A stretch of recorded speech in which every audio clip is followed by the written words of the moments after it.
حضرت ابو هريره رضی الله تعالی عنہ روایت مختصر به درته وایم. دوی ښځې وې دا یو ځای ناستې وې، یو ګودر مدر و، یو کالي مالي و، شی پنځه وی جاء الذئب فذهب بابن احداهما فقالت صاحبتهما انما ذهب بابنك وقالت اخرى انما ذهب بابنك فتحاكما الى داود. دوی ښځې ناستې ولې، یو لیوه رالی، د دواړو ښځو دوه کوچنیان ګرځېدل، یو د یو یو بل د بل.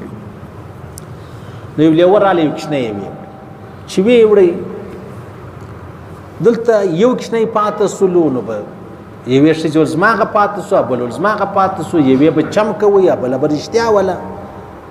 مطلب د یوې هغې ویې وړې یا بلې ول چې د دې هغه ولې پاتېږي. دا هم د بخاري او د مسلم حدیث دی. نو کرا داود علیه السلام لره، داود علیه السلام لره چې راغله، داود علیه السلام چې ورته وکتل یوه ښځه مشره وه بله کشره وله، بس حساب یې ورته ولګوي، بیا فیصله وکړه چې دا د دې مشره دی.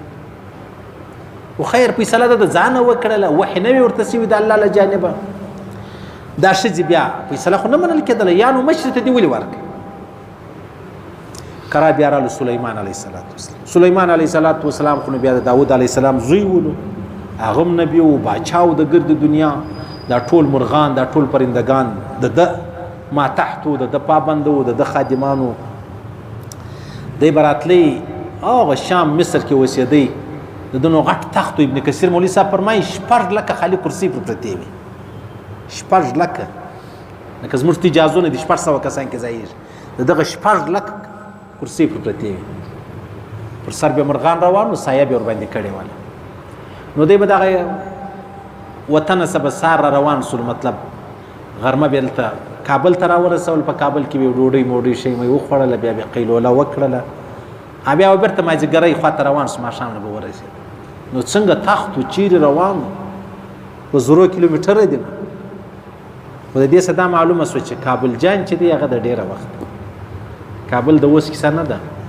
کابل دونه قدیم تاریخ لري چې سلیمان علیه السلام به تفاسیر فرمایي ولر راتلی.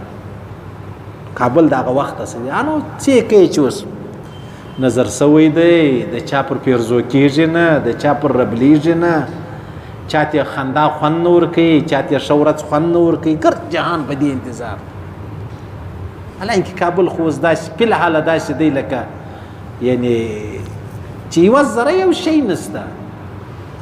جهان پر ځان حیران دي، افغانان پر ځان حیران دي، د ګرد باډران پر بند دي، یو ورپې پیدا کېږم، یوه ګوله پیدا کېږم. صحیح سو. نو کابل چې دی هغه سلیمان علیه السلام ولر راتلی، نو دونه تخت ورسره و. نو خو یو کیسه ده، نو یو کیسه خو لري، نو د دې څه انکار نشته. صحیح سو. نو سلیمان علیه السلام له دا دوې ښځې بېرته راغلی چې داسې زموږ مسله ده، داسې موږ ناست وو، داسې یو لیوه راغلی، داسې زموږ بچی وی. سلیمان علیه السلام ته بیا الله رب العزت و اقضاهم علی، پیغمبر اسلام فرمایي په صحابو کې حضرت علی کرم الله وجهه ډېر زورور قاضي دی، پیغمبر اسلام دعا ورته وکړله. نو بیا د ډېر زبردست قضاوت الله رب العزت ورکوي، ډېر پام د قضا په حواله یې ورکوي. نو سلیمان علیه السلام ډېر زبردست قاضي و، ډېر زبردست فیصلې یې کولې، ډېر د جهان په نبض پوهېدی.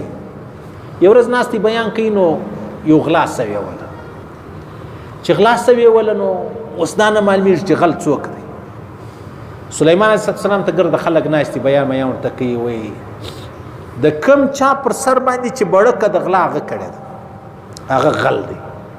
خلک ګرده ناست دي.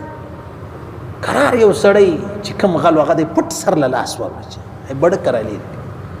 سلیمان علیه السلام ولید ول راولاړ سه، زه پر سر خو نو بړکه نه وله، نو دی په زړه کې غل و، غل هم ونو چې ووایي څه فساد راوست. والغل هغه دی چې پر سر یې بړکه ده، د ژر پر سر وکته زما سر له بړکه ده کې لپاره، بس غل چې دی هغه معلوم شو. صحیح سو. نو دلته چې سلیمان علیه السلام وکتل دوې ښځې دي، چغې دي، نارې دي، کشنی ورک دی. داود علیه السلام بابا چې د هغه په هغه باره کې فیصله د مشرې په باره کې کړې ده، او دلته قرار سلیمان علیه السلام څه چم وکړي، ولته ماله یو چاړه راوړه. چاړه چې راوړه ول دا زه نیمه یې کوم، دا یو کشنی نیمه یې د یوې نیمه یې د بلې. هغه مشرې ته ول سید، کشرې چغې کې ول یا رحم وکړه. ته لږ رحم وکړه بس دا د دې د ذکر څه نه غواړم سلیمان علیه السلام کشنۍ راواخیستې وه کشرې ته یې ورکړې مشرې ول دوې ټوکړې که د دې زوی خو نو تللی و کشرې ول یا مې وژنه یې مه بس دا یې د دې ذکر سره نه غواړم صحیح شو نو دا فقضا به الصغرا بیا سلیمان علیه السلام فیصله وکړه دا کشرې ښځې دپاره ول دا کشنۍ ستا دی څونه غټ حکمت دی او څونه غټ فهم دی او څونه غټ عقل دی دا خبره بیا ختمه سو دا هم د بخاري او د مسلم حدیث